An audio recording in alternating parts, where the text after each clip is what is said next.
All right, people, let's have a brief talk about Russia and the Ukraine. Okay, it's been, oh, geez, man, 35, 36 years since the Iron Curtain came down. Now, when the Iron Curtain came down, we made a horrible, horrible mistake. All right? We did not treat Russia fairly. By us, I mean NATO. Okay, fast forward a little bit, and Vladimir Putin asked Bill Clinton, he said, I want to join NATO. And that would have been the end of it, okay? Literally would have been the end of it. Bill Clinton said, well, I don't have an objection to that. Let me get back to you, right? Well, he got back to him. He sent an envoy over there, said under no circumstances would Russia be allowed to join NATO.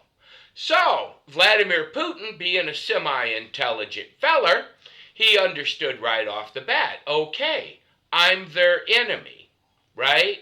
Now, way back then, he came up with the policy, and it's a very, very simple policy, all right? People don't want to listen to Russia. They don't want to listen to what a dictator says. I don't know why that little runt, Zelensky, he's a dictator. He stopped elections, canceling church. He's just taking people off the streets, sending them to the front line.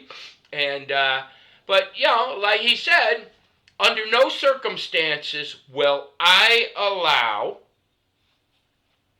NATO troops under any flag on my border. That is the one thing he has said to the rest of the world.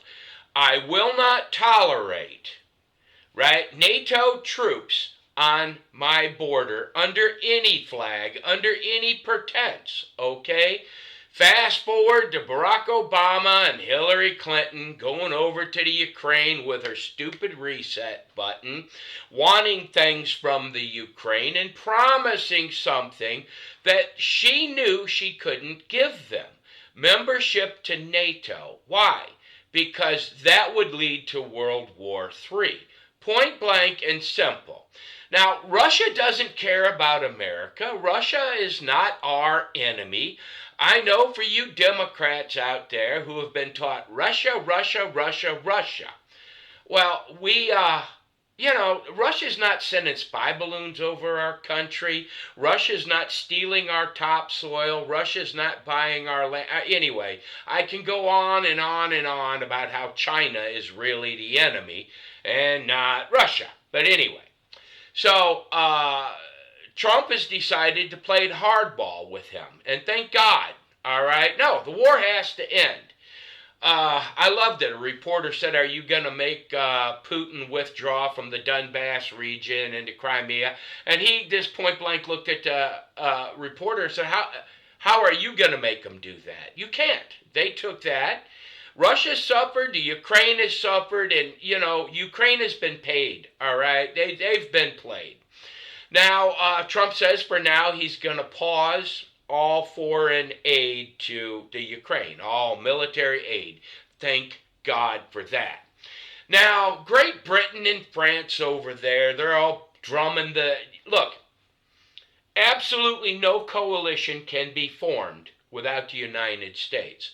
Why? Because we have the only army left in the world with real men. All right, it's not an effeminate fighting force. Just a few weeks ago, Great Britain had to decommission two perfectly good warships. Why?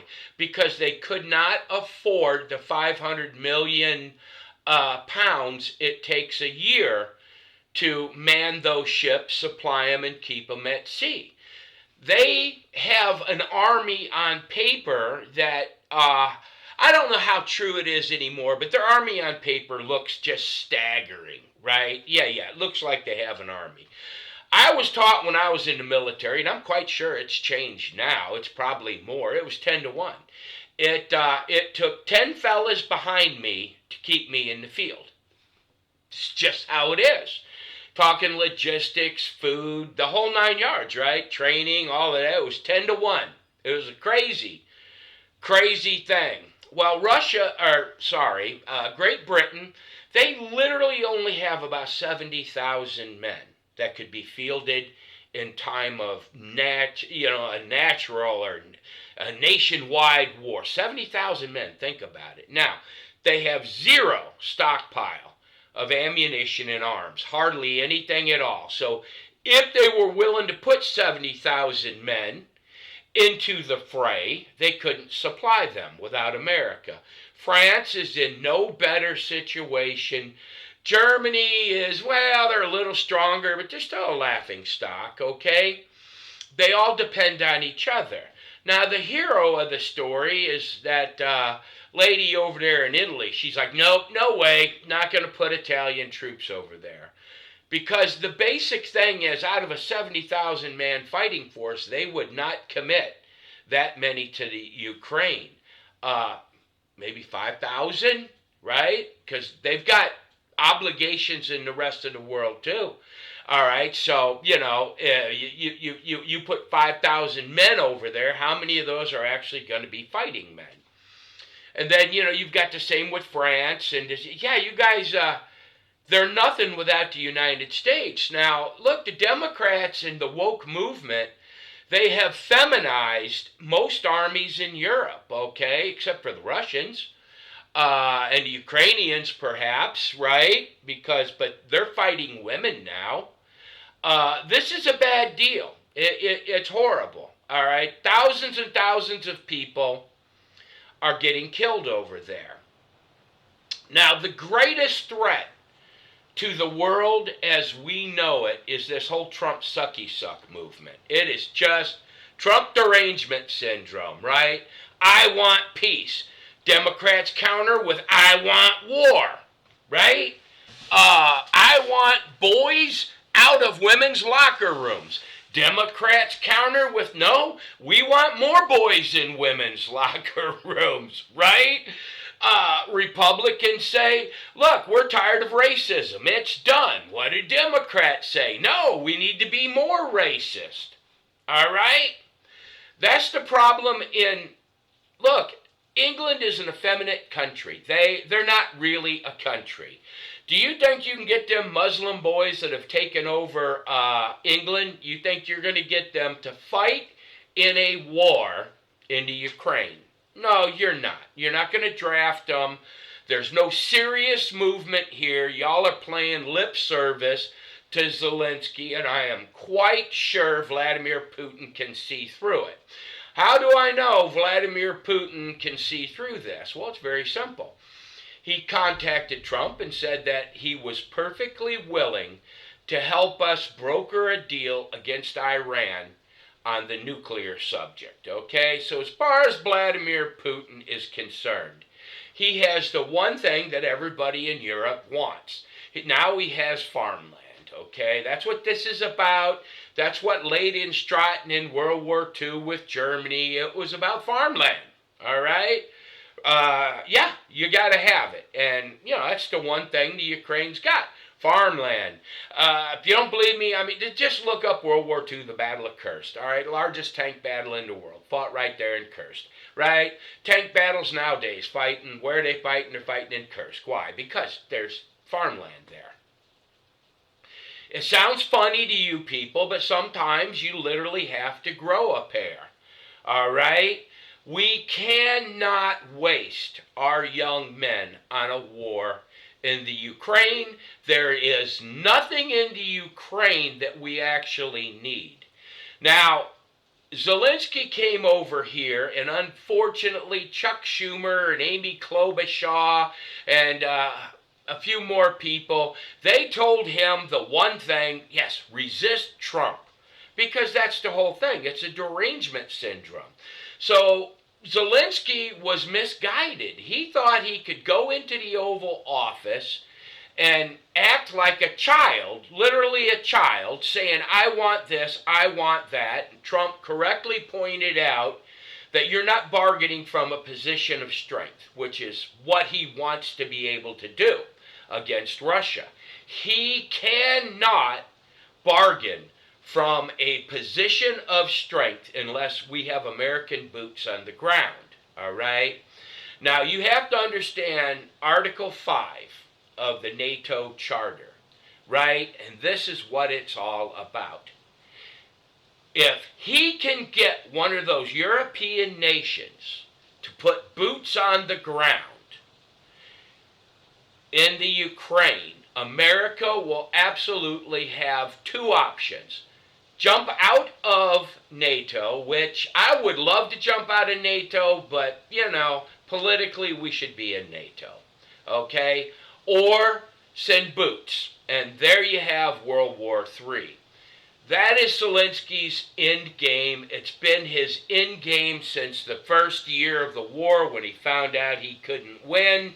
He has to get NATO boots on the ground. And Donald Trump, thank God, is saying, no, we're not going to do that. All right? I mean, it's a shame that things have gotten this bad, but it's like an error of common sense. It's you guys will argue any ridiculous point. Whatever Donald Trump says, you guys want to argue an opposite direction. And it's not your fault. You've been brainwashed, so to speak, and that you truly believe this crazy stuff, right? But, it's an interesting game that's being played right now. Zelensky has but one option, okay? He has the option to apologize, right? I think Trump would settle for an apology on the phone. He has to apologize and accept the minerals deal. Or Zelensky can give the minerals deal to Europe, which will not defend him because they're not strong enough to do it. They would be relying on American troops, and Trump has said, no, we're not going to do that. So your two options, he needs to make a deal with Putin for the minerals and therefore get peace, or he needs to make a deal with the U.S. It's that simple, all right? It's, but make no mistake about it, England cannot field an army. France can't field an army. Germany can't field an army. And that's what Trump has been saying for the last 10 years. You people need to grow a pair. You need to take your own defense seriously. Because I'm with Trump. I am tired of defending Europe if Europe won't at least match the U.S.'s output for troops, for money, the whole 9 yards. It's your country. This is not 1960. The Marshall Plan is over. You people have been living off America's tit for long enough. But anyway, that's the whole situation, okay? I mean, you can have feelings one way or another. It doesn't really mean anything. There is no good deal that we have in the Ukraine. There's absolutely nothing in the Ukraine, okay, that the United States really needs, okay? It's just like Canada and Mexico. Y'all don't really have anything that we need. All this man is doing is saying, we want you to deal honestly with us the same way you deal with other countries. But anyway, Zelensky, you got no reason to ever see this, but if you do, grow up, put a suit on, come back, kiss the ring, apologize, and see what kind of help America's willing to give you. But, you're walking around like a comic book character anymore. It's really quite pathetic. Anyway, God bless, people. Bye-bye.